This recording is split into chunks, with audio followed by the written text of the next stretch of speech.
Welcome to Pathway. We're so glad you're with us today. If you're new here, we'd love to get to know you. We invite you to fill out a digital Connect card on the PCC at Home app or pccfw.tv, or text the word Connect to Pathway text number. To all of you who have continued to give support financially during this time, we want to say thank you. We're so grateful, and we want you to know that from online worship to Pathway groups to community outreach, your generosity has made ministry possible. If you'd like to give, there are several ways you can do that. There are give buttons on our website at pccfw.tv and on the PCC at Home mobile app. You can also text the word give to our text number, or you can mail a check to the PCC office. For all the latest COVID-related updates, be sure to visit our website. Just click the red banner at the top of the page to view new announcements and find quick links for Kid City Online, content for students, adults, and more. You can also access all of this through the COVID link on the PCC at Home app. It's so great to be able to gather back together on campus, but as a reminder, Kid City, Project 5, and Impulse won't be meeting at this time, so plan to have your young child or older student join you in the worship center or the venue. As always, our services will continue to air at pccfw.tv, so if your health is vulnerable, we hope you'll continue to be part of our online community. Thanks again for choosing to show up here.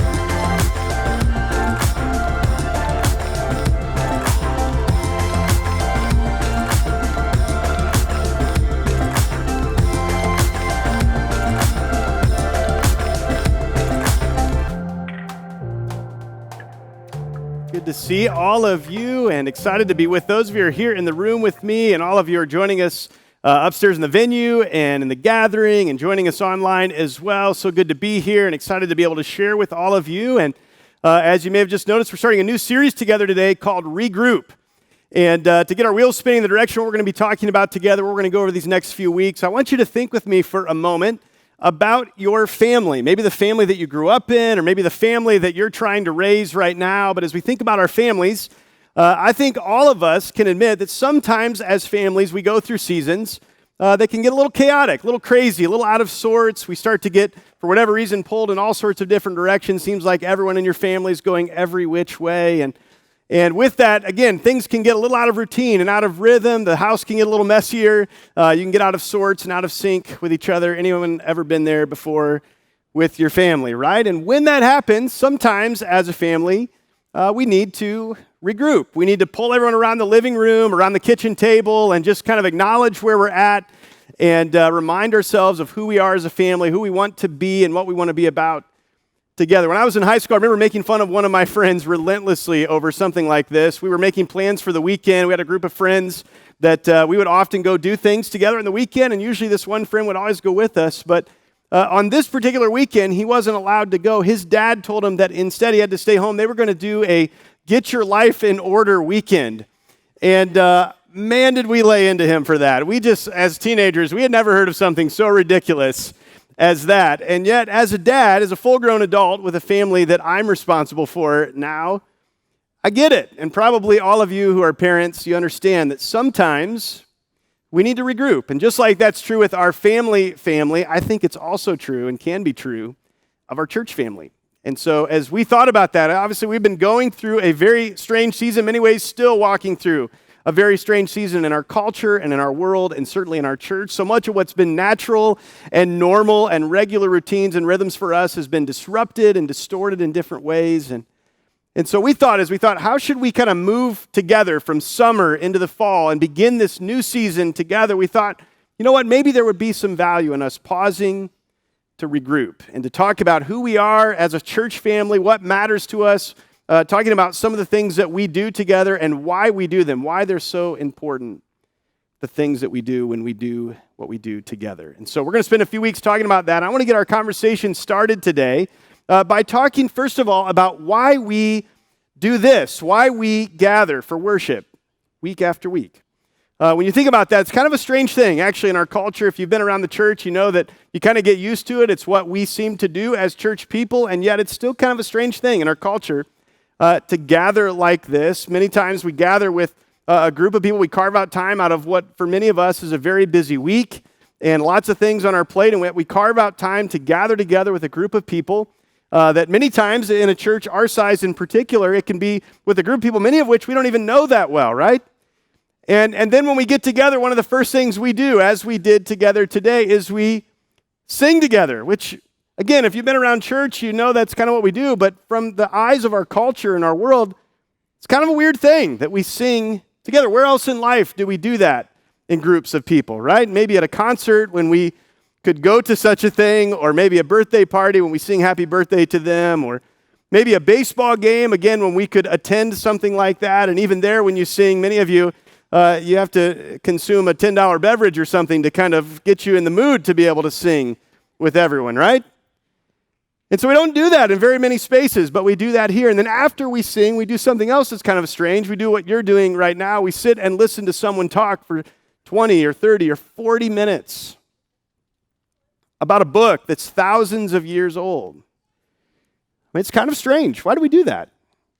And is it really that important? Is it really that necessary for us? And what we want to talk about today is that we believe that, yes, in fact, it actually is.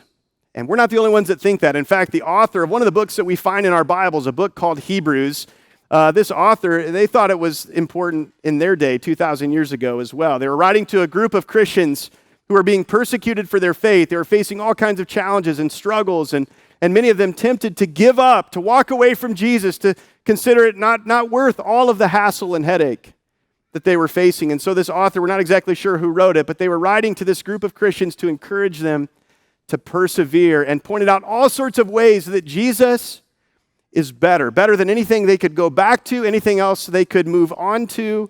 Jesus was better. And in an effort to try to help them persevere and to continue in their faith with Jesus, there were challenges all throughout the book of Hebrews, but one of them that I want to read for you is found in Hebrews chapter 10, verses 23 to 25. If you have a Bible, you can read along there or look up on the screen as I read this for you. But here's what the author of Hebrews said to this audience 2,000 years ago. He or she, as they wrote this, said, "Let us hold unswervingly to the hope we profess." In other words, I know it's tempting to give up, to walk away, to not endure, to not persevere. Don't give up, though. Let's hold unswervingly to the hope we profess, because he who promised is faithful. We can count on him. And then the author goes on to suggest some ways that we can do that. We can persevere by considering how we can spur one another on toward love and good deeds. And then this challenge, to not give up meeting together, as some are in the habit of doing, but rather encouraging one another, and all the more as you see the day approaching. That reference there to the day approaching, is a reference to the day when we believe Jesus will come back. And this author of Hebrews was pointing out and saying, listen, as we get closer and closer and closer to that, and we're closer now, 2,000 years later, than they were back then when this was written, to the day when Jesus will come back. The author says as we get closer to that, it's going to be even more important for us to not give up meeting together, to continue to gather together for worship, to spur one another on to love and good deeds, and to encourage each other to hold unswervingly to the hope that we have.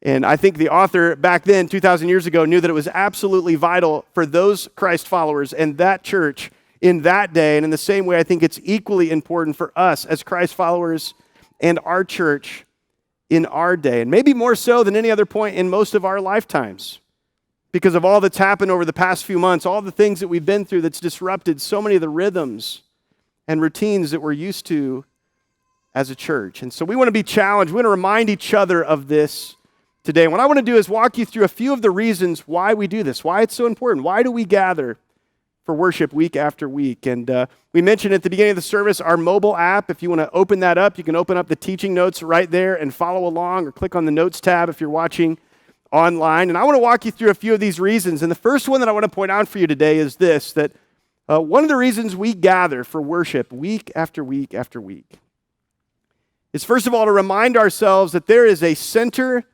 to the universe. And guess what? It's not us.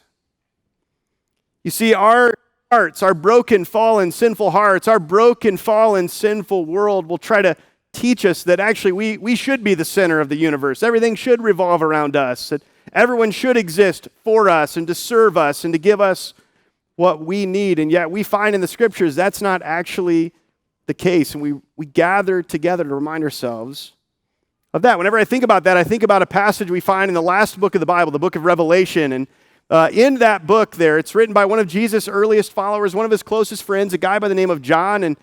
And John had walked with Jesus and talked with Jesus. He wrote several other books that we have in the New Testament of our Bibles. And in this last book of the Bible, in Revelation, he records for us some things later in his life that God reveals to him. That's why we call it Revelation. And in chapter 4, God reveals to John, gives him this glimpse into the heavenly realm for a moment to see things that our natural physical eyes don't always get a chance to see. And John describes this kind of strange scene that's hard to really get our minds around and imagine fully, but he describes for us the picture of a throne and says that there's one who's seated on the throne, and then there's all these kind of characters and creatures that are gathered around and centered around the throne. And we don't know what all those things are. There's these other thrones and 24 elders that sit on these thrones and these living creatures around the throne that, as he describes them, it gets hard to imagine even what they would have looked like to John.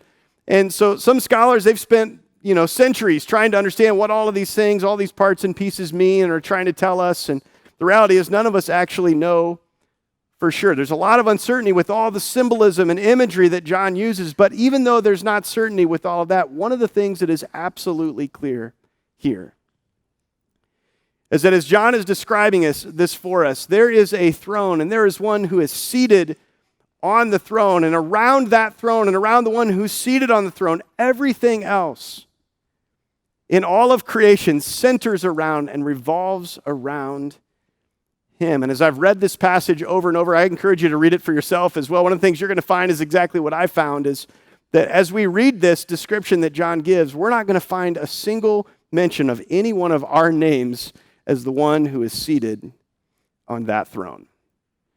In fact, the only one that is mentioned there as seated on the throne is the only one who deserves to be there, which is our God, and everything else and everyone else centers around and revolves around him. We actually read that as they acknowledge this and as they kind of posture themselves that way day and night, over and over again, they are constantly crying out and declaring who God is and who this one, how he's so worthy, the one who is seated on the throne. Here's what we read in Revelation 4, verses 8 and 11. It says, day and night, they never stop saying, holy, holy, holy is the Lord God Almighty, who was and is to come. And when the living creatures around the throne give glory, honor, and thanks to him who sits on the throne and who lives forever and ever, the 24 elders on these thrones also around the throne, they fall down before him who sits on the throne and worship him who lives forever and ever. They lay down their crowns before the throne and say, you are worthy, our Lord and God, to receive glory and honor and power, for you created all things, and by your will they were created and have their being. And again, we see in this picture, John paints this picture of the throne. We don't know what all those creatures and all those different things were, but they're all revolving around the one who's seated on the throne. If we would read on into Revelation 5, we'd see that actually there he expands the picture a little bit more to include all of creation, centered around the one, the only one, who is seated on the throne. And we're reminded in that picture, in that description, regardless of what all those different things are trying to communicate and mean, the one thing that is absolutely clear for us is that just like the rest of all of creation, we too were made to find our place and to play our part in that, to find our lives wrapped around him who's seated on the throne and centered around him. You see, God doesn't want to just be the first in a list of priorities in our life. He wants to not be first in a list, but center or central in our lives around which everything else revolves and flows out of. And we gather week after week to remind ourselves of that there's a center to the universe and that it's not us, and that there is one who's seated on a throne around which everything else in creation revolves, and we are not the ones who are seated on it. I don't know about you, but for me, I need that reminder over and over again, because many times in our lives, if we don't remind ourselves of that, we can begin to actually replace, we can kind of remake that picture. We begin to put ourselves in the center or ourselves on the throne, or we allow other people or other things to be center in our lives or to be on the throne in our hearts. We begin to revolve our lives around them or revolve our lives around that. We gather together to remind ourselves that while the world and our hearts will pull us in that direction, we'll never experience the life we were created to live when we live like that. This is one of the reasons we gather together. Second reason I want to point out for you is this: not only to remind ourselves that there's a center to the universe and that we're not it, but also to mutually encourage and equip each other through this shared experience together. Now, here's what I mean by that. Obviously, in our world and in our day, we can worship God in a lot of different ways. In every space we find ourselves, we can worship God wherever we are, regardless of who's there or not there with us. And technology and music and all kinds of things gives us all kinds of opportunity to do that. And yet, even though that's the case, I hope we don't miss it. There's still something unique that happens when we gather together.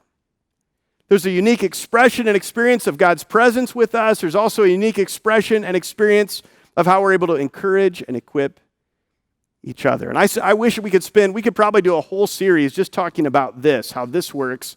And I'm just going to spend a few quick minutes on that with you instead. But I want to give you a couple of examples of what this looks like and how this works for us. One of the ways that we encourage each other through this shared experience together is that when we gather together and we do all the things that we do, but particularly when we sing together, there's something powerful that happens for us when we do that in community with others. As we walk into this room or as we gather together, even virtually online from all over the place, we all come carrying different things into this time together. All of us are in different stages of life. Some of us are in later stages. Some of us are in earlier stages of life. All of us are walking through different circumstances. Some of us are going through good times where things are easy. Others of us are going through really tough times where things are not so easy. And as we carry all of that into this experience together, one of the ways that we encourage each other is this: that as we sing songs to God, we're also kind of singing songs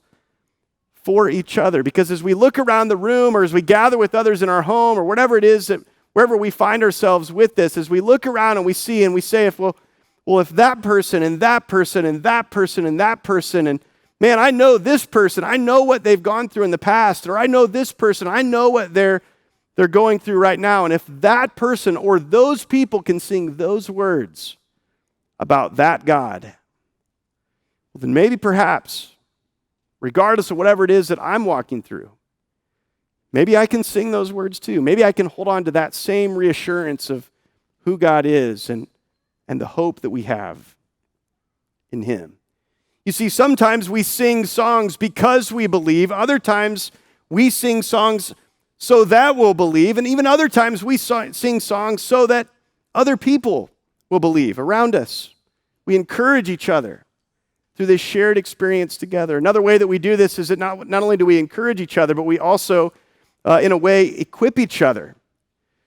It's not just reminding and reinforcing our confidence, our conviction about who God is and the hope that we have in Him, but we actually, through the teaching time, through our conversation, but even through our singing, we actually teach each other some truth that we actually hold on to. It stays with us. It sticks with us in a different way, even when we leave here a little bit later.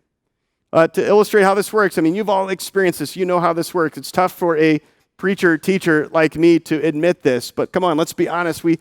God can use things that I say or someone like Pastor Ron or others. When we get an opportunity to do this, God certainly can work and challenge and convict and transform us through the teaching, the proclamation of truth. But let's be honest for a moment. No matter what we say, no matter how good of a job we do, most of us aren't going to remember most of what somebody says, right?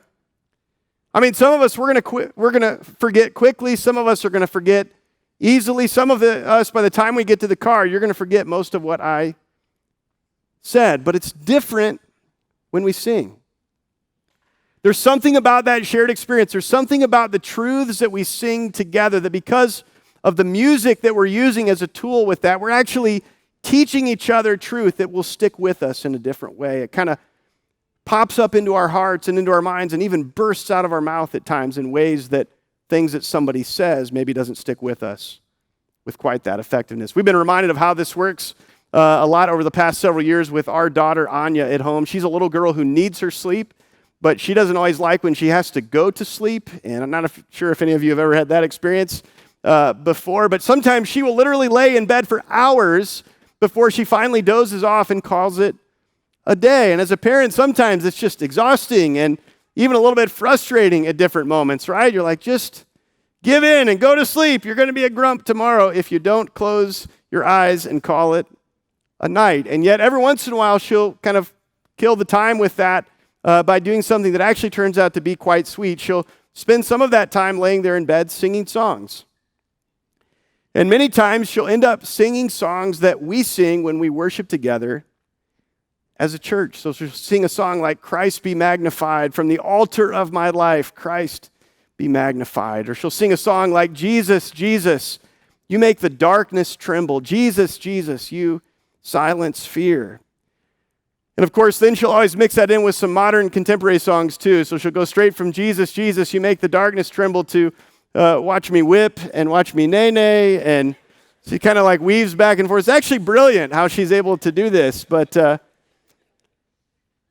know, when we hear her sing those worship songs as a parent, we sit there and we think, oh man, just don't you ever stop singing those words. We're so thankful that they've stuck into her heart. She forgets most of what I say most of the time, but there's something about that teaches her, that sticks with her and comes bursting out of her. And many times we don't even know how she knows those songs as well as she does, except that she's been around others who sing them with her around. And I think it's one of the reasons why we gather. We not only encourage, but we actually equip. We teach each other through our singing together truth that we take with us, even when we leave. I think this is one of the reasons why an early church leader, an early church missionary, a guy by the name of Paul, when he started churches all over what is modern-day Turkey and Greece 2,000 years ago, he wrote many of the books that we have in the New Testament of our Bibles. And one of the books that he wrote was a letter to the church in the ancient city of Colossae. And I think recognizing all this, one of the things he challenged them with in Colossians 3:16, he said this to him. I think we have it up here on the screen. He says, let the message of Christ dwell among you richly, as you teach and admonish one another with all wisdom. How? Through psalms, hymns, and songs from the Spirit, singing to God with gratitude in your hearts. In other words, he says, listen, let the message of Christ dwell with you. And one of the ways that we make sure that happens is that we teach and admonish one another with all wisdom. How? Through the songs that we sing. Hymns and psalms and spiritual songs that we sing in the kind of leadership of God's Spirit in our lives and in our midst. It's one of the reasons we gather, to mutually encourage and equip each other, not just to sing to God, but as we sing to God, we're singing for each other to equip and encourage through this shared experience together.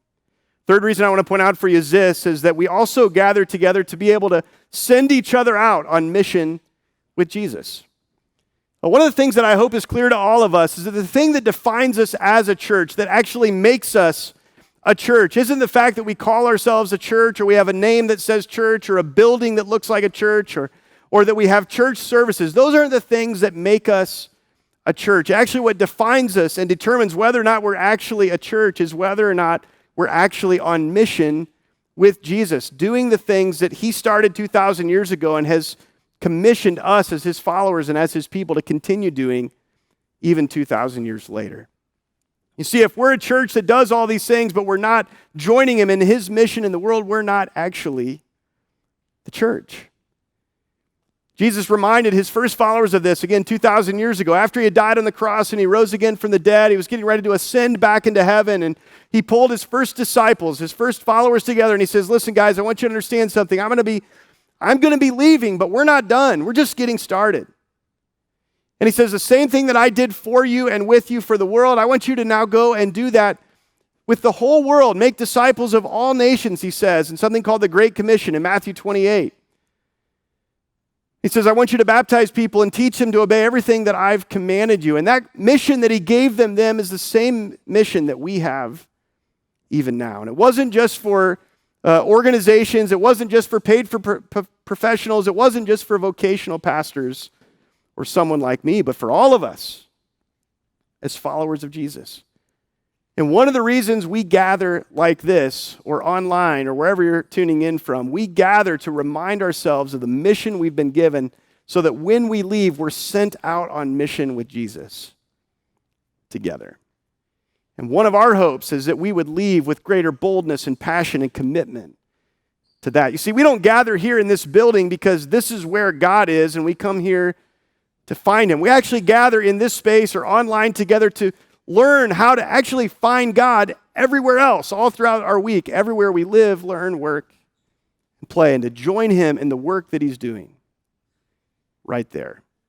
And one of our hopes and prayers when we gather, again, is that we would leave reminded of that and passionate about that. Whenever I think about that, I think about a description of the early church in the book of Acts, chapter 4. After Jesus ascended back into heaven, the church was kind of released into the world to carry out this mission. Early in the book of Acts, that records so much of what happens, or what happened when that began to take place. The early church was facing a lot of persecution and pushback. They were being warned to not talk about Jesus or make a big deal of Jesus, and yet they couldn't stop but to proclaim his truth. And on one occasion, it says they gathered together to worship and pray, and because of their time together, they went out with great boldness to proclaim the good news. Here's what it says in Acts 4:31, that after they prayed, the place where they were meeting was shaken. And they were all filled with the Holy Spirit, and they spoke the word of God boldly.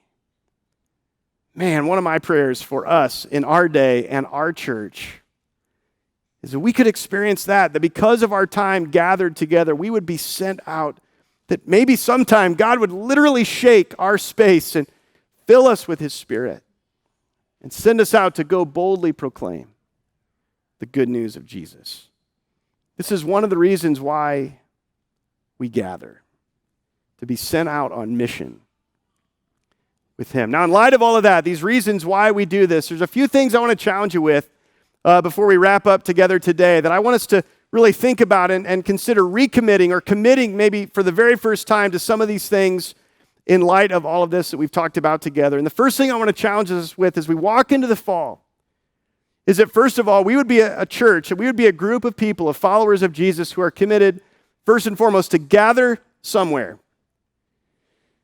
And for some of you, again, some of you made your way into our building and into our space. You're comfortable with that. You're willing to do that. You feel like that's wise for you to do. Others of you are hesitant to do that or are not able to do that. And we understand we're in a very unique season. And so wherever that is, whether that's here or your home or your cul-de-sac or your driveway or some other place, wherever that is, I think we need to commit to gather somewhere. But not only that, I think it's also important for us to commit to gather with someone.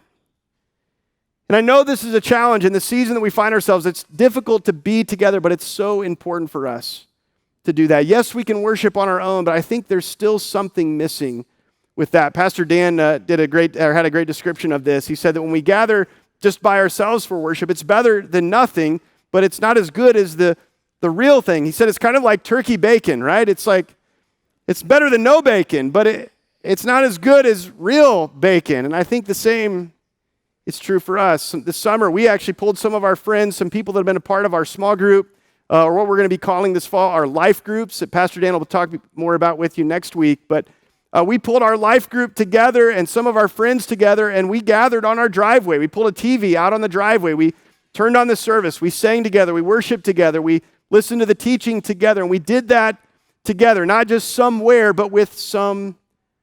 And if that's not going to be here and with the group that gathers here on our campus or in our building, man, I hope that for all of us, we'll commit to that somewhere with someone in this upcoming season. Not only that, I want to challenge us to gather to give and not just to get. We live in a consumer-oriented culture, right, that is constantly teaching us to find whatever's easier and not harder, whatever will make things more comfortable and convenient for us. And if we're not careful, even when we worship God, we can get kind of sucked into that same stream of assuming that when we worship God, it too should also be easier and not harder and more convenient and more comfortable, or as much as we can make it. And yet, if that's the case, if that's our posture with worship, I think we're going to be missing something with that. You see, worship was never supposed to be about a convenience for ourselves or comfort for ourselves. It was never about us finding the easiest way to do that. It was never about us coming to be filled up and poured into, but rather that we would come to be poured out for God and for each other. Whenever I think about this, I think of a line from one of my favorite characters in the Bible, one of the most famous guys in the Bible, a guy by the name of David. He was the king of Israel in the Old Testament, one of the most famous kings of Israel. And on one occasion, he and the people of Israel were facing some tough consequences because of some rebellion against God that they had committed. And so David wanted to make things right with God. He wanted to worship God and offer sacrifices to God to seek God's mercy and grace and healing and restoration. So he went to this man in his city and he said, listen, you have this threshing floor that I'd like to buy from you so I can build an altar and worship our God there. And when this man in the city saw the king come to his house, he said, wait a minute, you're King David. You don't have to buy this from me. And you can do whatever you want. You're the king. I'll just give it to you. And then David responded this way, and it's so convicting to me. He said, no, listen, if I'm going to worship God here, if I'm going to build an altar and offer sacrifices to him, I have to pay you for this. I have to buy this if I'm going to use it. Because here's what he says. He says, I refuse to offer a sacrifice or an act of worship to my God that costs me nothing. And that's so convicting for me because even in this season, it can be easy to gravitate toward easier instead of harder and more convenient and comfortable. But I think it's important for us to have a posture like David that says, wait a minute, I'm not going to worship that way. I'm not going to gather for worship that way. I'm going to gather to give and not just to get, to be poured out and not just be filled up. I'm going to give the best of my attention and my effort and my energy. I'm going to make an effort to either be here or if it's at home or with others there, I'm going to make sure to get up and not just roll out of bed and half-heartedly pay attention, but to give myself to that. Because I refuse to worship in a way that costs me nothing. So gather somewhere with someone to give and not just get. And then lastly, as we do this, I want to challenge us to do this. When we sing together, to sing like it matters. I know singing's not everyone's thing or gift or passion. We're not all good at it or as good as other people might be with this. But the point of our worship when we sing is not just to tout our own talents or lack thereof, but rather to worship our God. As we said earlier, we encourage each other, we equip each other. So when we sing together, whether that's here or your living room with some group of people there, let's sing like it matters. We're going to give you a chance actually to do that as we wrap up our time together right now. We're going to sing a song. Our team kind of worked on this. We felt like it was a great song because it captured so much of what we talked about today. We're going to sing the song, Christ Be Magnified, and it's a reminder, as we said earlier, that there is a center to the universe, and it's not us, it's Jesus, our King, and we center our lives around him. It reminds us through the truths that we're going to sing that when we gather through this shared experience, we encourage and equip each other with the hope that we have and the truth that we take with us. And it's a reminder, too, that we're on a mission with Jesus to magnify him in all the world. And so as we wrap up together, I want to encourage those of you in the room, those of you watching online as well, those of you upstairs in the venue and the gathering, let's sing together like it matters, okay? So why don't you stand with us? If you're watching in the gathering or upstairs in the venue, why don't you stand as well? If you're watching at home, maybe stand right there as well. And let's sing out these words, not only to God, but for each other as we celebrate him.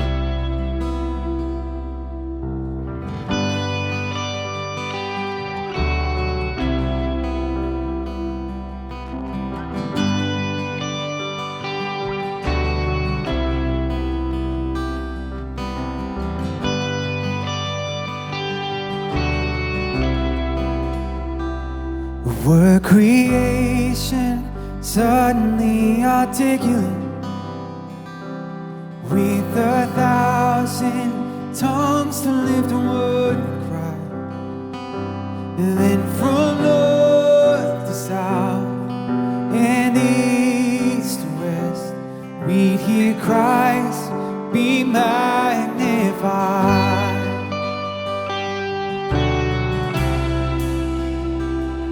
Were the whole earth echoing his eminence,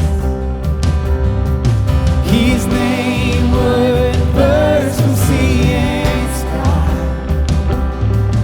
from rivers to the mountain tops, we'd hear Christ be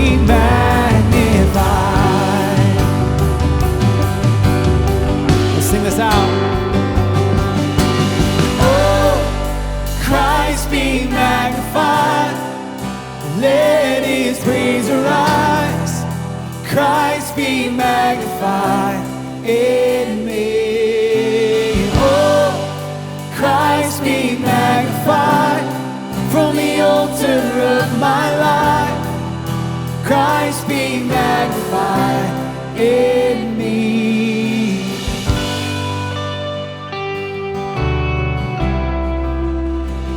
When every creature finds its inmost melody, and every human heart is laid in cry, oh, then in one enraptured hymn of praise, we'll sing Christ be magnified. Oh, be magnified in me. Oh, Christ be magnified. Let his praise arise. Christ be magnified in me. Oh, Christ be magnified from the altar of my life. Christ be magnified in me.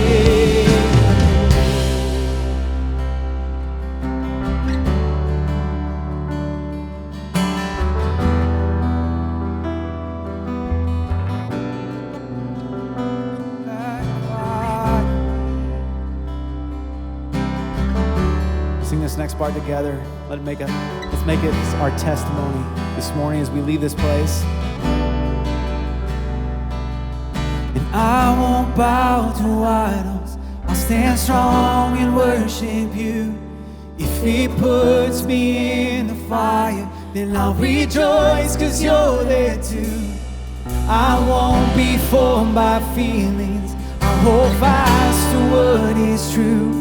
If the cross brings transformation, then I'll be crucified with you. 'Cause death is just a doorway into resurrection life. If I join you in your suffering, then I'll join you when you rise. When you return to glory, for the angels and the saints, my heart will still be singing, my song will be the same. Oh, Christ be magnified, let his praise arise. Christ be magnified in me.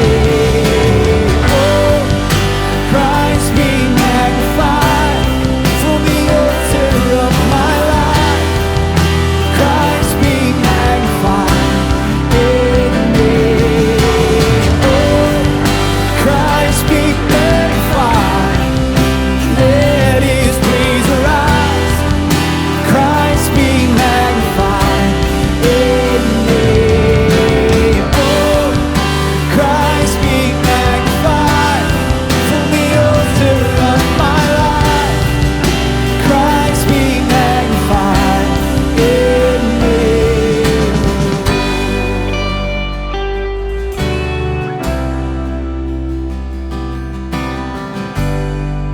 Let's sing this chorus one more time together. Oh, Christ be magnified, let his praise arise. Christ be magnified in me. Oh, Christ be magnified from the altar of my life. Christ be magnified in me. Thank you again for worshiping with us today. If you'd like someone to pray with you, there are members of our church online team or our staff who would love to do that. Simply click on the live prayer button at pccfw.tv or click the conversation bubble on the PCC at Home app. We encourage you to continue your worship through giving. Just click the Give button on the web or the app, or text the word GIVE. Finally, be sure to check the web or the app for the latest updates and at-home resources. We also share many updates through Facebook, Instagram, and our weekly e-news, so be sure to follow or subscribe. Have a great week, and we'll see you soon.